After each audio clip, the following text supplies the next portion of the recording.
Baik, sebelumnya assalamualaikum warahmatullahi wabarakatuh. Di sini saya Al-Salehan. Di sini saya akan mempraktekkan refleks fisiologis pada manusia.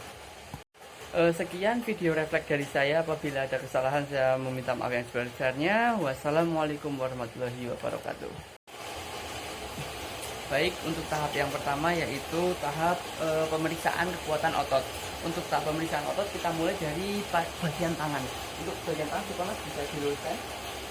Nah, satu menggelam. Nah, untuk kita percobaan pertama, apakah pasien bisa menahan tangan tersebut atau tidak? Untuk yang tahap kedua yaitu kita tambahkan beban. Nah, pasien masih bisa menahan tangannya dengan sempurna, berarti untuk ketahanan ototnya masih bagus. Lanjut ke bagian kaki. Untuk bagian kaki kita coba, Mas coba angkat kakinya, luruskan.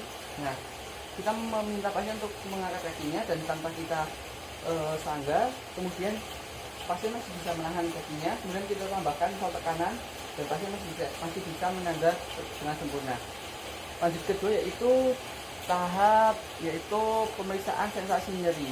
Untuk tahap sensasi nyeri yaitu kita meminta untuk pasien memejamkan matanya. Coba Mas pejamkan matanya, kemudian kita tusukkan bagian yang tajam ini pada bagian kulit pasien.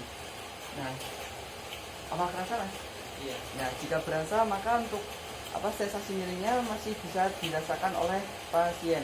Untuk yang ketiga yaitu pemeriksaan sensasi taktil, yaitu menggunakan pada bagian bawah palu tersebut seperti ada bulu-bulu ini, kita minta pasien untuk memejamkan matanya, kemudian kita seperti bergeser pada kulit pasien. Apakah terasa Mas?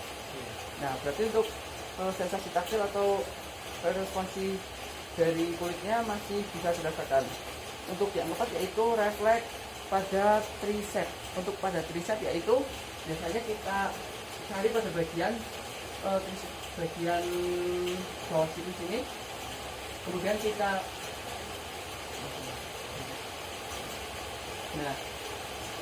coba untuk refleksnya. Nah, pasien masih bisa refleksnya masih sempurna, berarti untuk refleks pasien pada tricep masih bagus. Untuk yang selanjutnya yaitu pemeriksaan refleks pada refleks brachialodialis, yaitu pada bagian jempol. Kita biasanya pada jempol dan pada bagian sini. Kemudian kita coba, nah ini kita pada bagian sini. Lanjut yang kelima yaitu pada pemeriksaan refleks pada patella atau pada bagian kaki. Untuk pada bagian kaki biasanya yaitu berada pada lutut. Coba kita angkat kakinya, coba agak di ini. Nah, biasanya pada bagian kaki. Ini pada bagian sini. Nah, sekian untuk pemeriksaan refleks dari saya.